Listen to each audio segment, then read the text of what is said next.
অবশেষে দীর্ঘদিনের স্বপ্ন পূরণ হতে চলেছে ডোমকলের মুকুটে বসতে চলেছে নতুন পালক। জেলা পরিষদের পক্ষ থেকে ডোমকলের শিলান্যাস হয়ে গেল স্টেডিয়ামের। মনোবীক্ষণ পলিক্লিনিক, চিকিৎসার জগতে এক দশক। এখন এখানে সব বিষয়ে ডাক্তারবাবু একসাথে তলায়।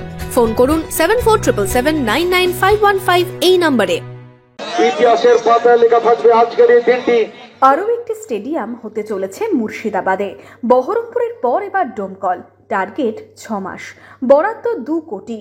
মুর্শিদাবাদ জেলা পরিষদের তত্ত্বাবধানে শিলান্যাস হয়ে গেল ডোমকল স্টেডিয়ামের। ফিতে কেটে আনুষ্ঠানিকভাবে স্টেডিয়ামের শিলান্যাস করেন মুর্শিদাবাদ জেলা পরিষদের সভাধিপতি রুবিয়া সুলতানা, মুর্শিদাবাদের সাংসদ আবু তাহের খান।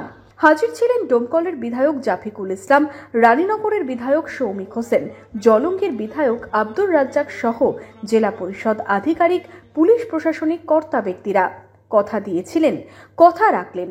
স্টেডিয়াম নিয়ে দ্রুত কাজ শেষের আশ্বাস জেলা পরিষদ সভাধিপতির। কাজগুলো সঠিকভাবে এবং যত দ্রুত সম্ভব সম্পূর্ণ করা যায় সেটাই আমরা চেষ্টা করছি, এই জেলা পরিষদ চেষ্টা করছে। আর এই স্টেডিয়ামের ক্ষেত্রেও আমি বিগত 1 বছর আগে যখন খেলা উদ্বোধনে এসেছিলাম, ফুটবল খেলা, সেই সময় কথা দিয়ে গেছিলাম, ডোমকলবাসীর চাহিদা ছিল, তো আমরা সেই উপলক্ষেই 2 কোটি টাকা বরাদ্দ করেছি এবং আজকে দেখলেন তারই শিলান্যাস হচ্ছে এবং হয়েও গেল।